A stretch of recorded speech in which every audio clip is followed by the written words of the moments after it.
Hi guys, so today I'll be talking about the multi-leader function in AutoCAD. So multi-leader is basically this line which can represent your model width.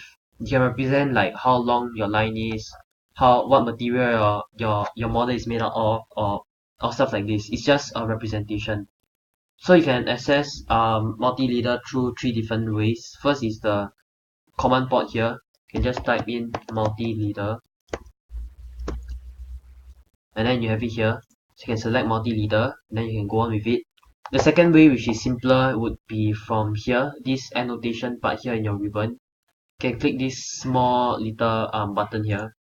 Then you can see here leader, so you just click leader. Over here, you also can go to annotation. You can also go to multi-leader styles.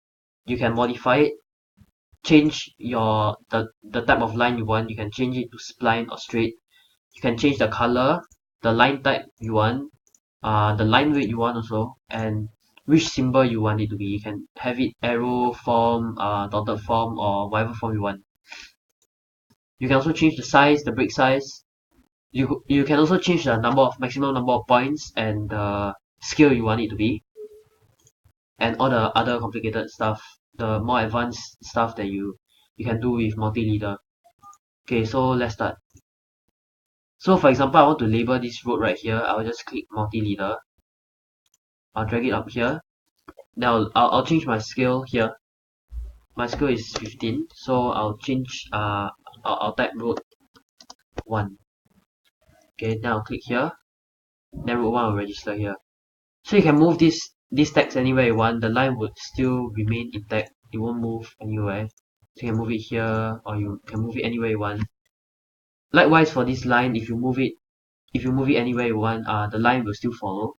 So it's easy to change if you make a mistake. So for example, I want to label another road right here.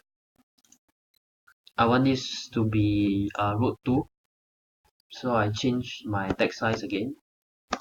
So road 2.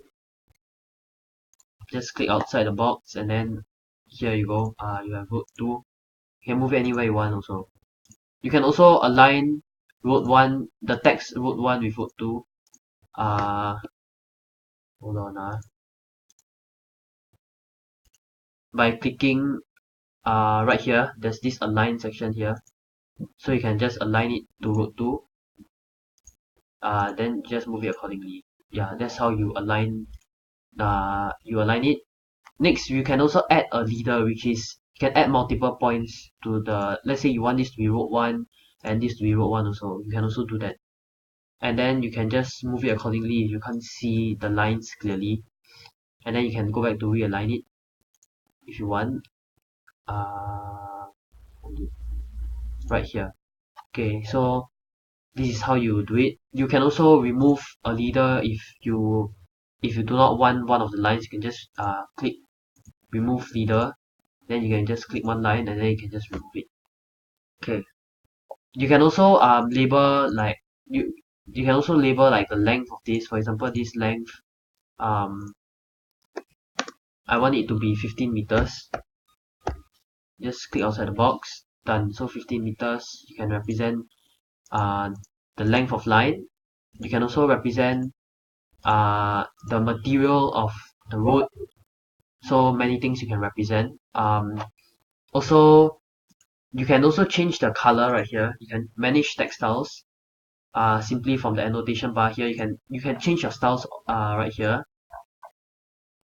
You can also change your height and your width factor. So everything you can change it accordingly to your model for easier representation. Yes. So thank you.